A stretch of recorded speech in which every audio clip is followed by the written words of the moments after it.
যশোর এলাকাটিতে বিস্তীর্ণ কৃষি ও আবাদি জমি রয়েছে। সুবিধা অসুবিধার কথা বিবেচনা করে কেশবপুরে একটি পশু হাসপাতাল নির্মাণের দাবি জানাচ্ছি। দক্ষিণ পশ্চিমাঞ্চলের গর্ব কপোতাক্ষ নদ মহাকবি মাইকেল মধুসূদন দত্তের এই কপোতাক্ষ নদ মধুসূদন দত্তের নামে একটি সাংস্কৃতিক বিশ্ববিদ্যালয় করার ইসমত আরা সাদেকের স্বপ্ন ছিল। Welcome, Kondo Car Vlog. আমি এখন মাননীয় সদস্য জনাব মোহাম্মদ আজিজুল ইসলাম যশোর ৬কে তার বক্তব্য রাখার আহ্বান জানাচ্ছি। আপনার সময় ৭ মিনিট। বিসমিল্লাহির রহমানির রহিম। মাননীয় স্পিকার, দ্বাদশ জাতীয় সংসদের প্রথম বাজেট অধিবেশনে শুভেচ্ছা জানিয়ে আমি আমার বক্তব্য শুরু করছি। মাননীয় স্পিকার, বক্তব্যের শুরুতে আমি স্মরণ করছি হাজার বছরের শ্রেষ্ঠ বাঙালি জাতির পিতা বঙ্গবন্ধু শেখ মুজিবুর রহমানকে, যার জন্ম না হলে বাংলাদেশের জন্ম হতো না, যার জন্ম না হলে আমরা এই মহান জাতীয় সংসদে দাঁড়িয়ে কথা বলতে পারতাম না। স্মরণ করছি মহান মুক্তিযুদ্ধের প্রতিটি শহীদ এবং সম্ভ্রম হারানো মা বন্ধুকে।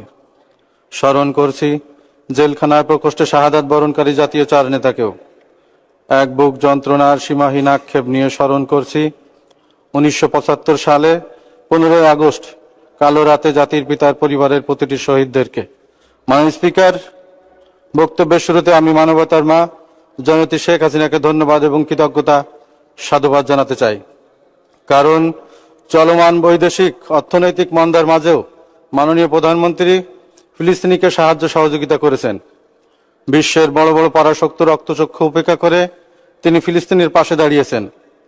মাননীয় স্পিকার, দ্বাদশ জাতীয় সংসদের নবীনতম একজন সংসদ সদস্য হিসাবে আমি সবসময় চাইব ঘাটতি বাজেটের ট্রেড থেকে বের হয়ে আরো শক্তিশালী বাজেটের। এই জন্য আমাদের অর্থনীতিকে আরো শক্তিশালী হিসেবে গড়ে তুলতে হবে। সেই জন্য প্রথমে আমাদের অর্থনীতি দুর্বল হওয়ার পেছনের কারণগুলো খুঁজে বের করতে হবে। আমি এই মহান জাতীয় সংসদে বুকে হাত রেখে বলছি, সরকার যদি টাকা পাচার, হুন্ডি, অনলাইন ব্যাটিং সাইট বন্ধ করে দিতে পারে, 6 মাস নয় 3 মাসের মধ্যেই দেশের অর্থনীতি ঘুরে দাঁড়াবে, পূর্বের যে কোনো সময়ের চেয়ে শক্তিশালী হবে। মাননীয় স্পিকার, আপনি জানেন পৃথিবীতে অর্থনৈতিক দুর্বলতার চেয়ে বড় কোনো দুর্বলতা নেই। মাননীয় প্রধানমন্ত্রীর আন্তরিকতায় 2019 সালে ক্যাসিনো বন্ধ হয়ে গেলেও দেশ এখন নতুন পদ্ধতিতে জুয়া শুরু হয়েছে। আমি বিভিন্ন সংবাদ মাধ্যম থেকে জেনেছি যে এভাবে নামে বেনামে দেশে এখন বেশ কিছু অনলাইন ব্যাটিং সাইটের অবৈধ কার্যক্রম চলমান আছে। এই ব্যাটিং সাইটগুলোতে প্রতিদিন নিম্ন আয়ের মানুষেরাও তাদের রক্ত ঘামের বিনিময়ে উপার্জিত অর্থ খোয়াচ্ছে। দেশের হাজার কোটি টাকা অবৈধভাবে পাচার হয়ে যাচ্ছে এই অবৈধ ব্যাটিং সাইটগুলোর মাধ্যমে। যেখানে মাননীয় প্রধানমন্ত্রী অর্থ পাচার রোধে জিরো টলারেন্স ঘোষণা করেছেন, সেখানে আইনের ফাঁক গলে হাজার হাজার ডলার পাচার হচ্ছে দেশ থেকে। মুখ থুবড়ে পড়ছে দেশের অর্থনীতি, মুখ থুবড়ে পড়ছে সামাজিক মূল্যবোধ, বাড়ছে দৈনন্দিন পারিবারিক সহিংসতা।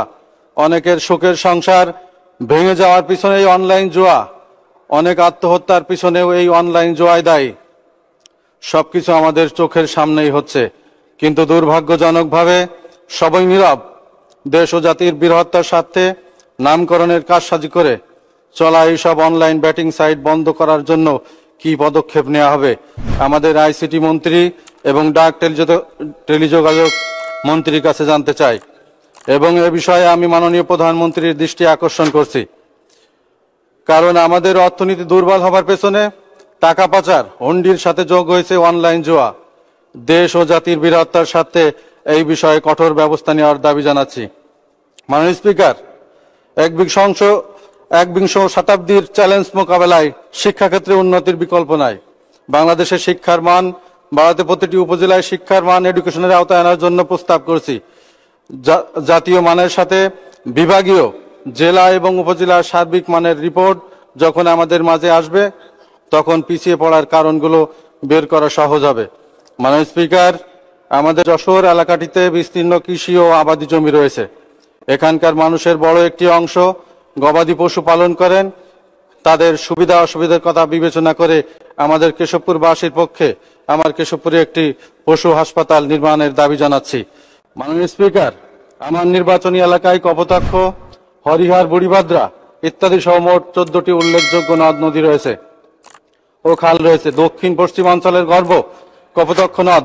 মহাকবি মাইকেল মধুসূদন দত্তের এই কপোতাক্ষ নদ সাবেক সফল শিক্ষামন্ত্রী মরহুম এস.কে. সাদেক সাহেব, আপনার মন্ত্রিসভার জনপ্রশাসন প্রতিমন্ত্রী ইসমাত আরা সাদেকের স্বপ্ন ছিল এই কপোতাক্ষ নদের উপরে সাগরদাড়ি থেকে পাটকেলঘাটা থানার সংযোগে একটি ব্রিজ নির্মাণের, এবং আরো স্বপ্ন ছিল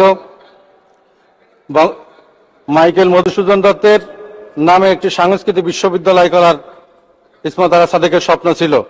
আপনার মাধ্যমে ইসমাত আরা সাদেকের সেই স্বপ্ন পূরণ করতে চায়। সেই সাথে ত্রিমোহিনী থেকে দেড়া সংযোগে প্রয়োজনীয় ব্রিজ নির্মাণের জন্য আমি দৃষ্টি আকর্ষণ করছি। আমার এলাকায় নদ নদী এবং জলাশয়গুলো নম্রতা বজায় রাখা, সুইচ গেট, ভেড়িবাঁধ নির্মাণের মাধ্যমে ভবদা, কপোতাক্ষ, বিধৌত কেশবপুর উপজেলার জনগণকে পানিবন্দী দশা থেকে মুক্তি দিতে যথাযথ ব্যবস্থা গ্রহণের আকুল আবেদন জানাচ্ছি। আমি আর বক্তব্য দীর্ঘায়িত করব না। বক্তব্যের একদম শেষ দিকে শিক্ষা খাতে সর্বোচ্চ বরাদ্দের দাবি জানায়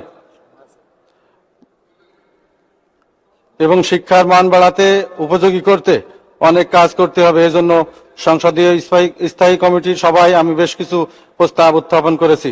যশোর, কেশবপুরে শিক্ষার মান উন্নয়নে এবং এখানে শিক্ষার হার বাড়াতে বিশেষ বরাদ্দ চাই। মাননীয় প্রধানমন্ত্রীর স্বপ্ন পূরণে নারী শিক্ষার দিকে আরো বেশি জোর দিতে কেশবপুরে একটি গার্লস স্কুল, একটি গার্লস কলেজ সরকারি করে দেওয়ার জন্য প্রস্তাব উত্থাপন করছি। বক্তব্যের শেষে আমি এই বাজেট অধিবেশনের সর্বাঙ্গীন সফলতা কামনা করে আমি আমার বক্তব্য শেষ করছি। জয় বাংলা, জয় বঙ্গবন্ধু, জয় হোক জননেত্রী শেখ হাসিনার। ধন্যবাদ মাননীয় সদস্য।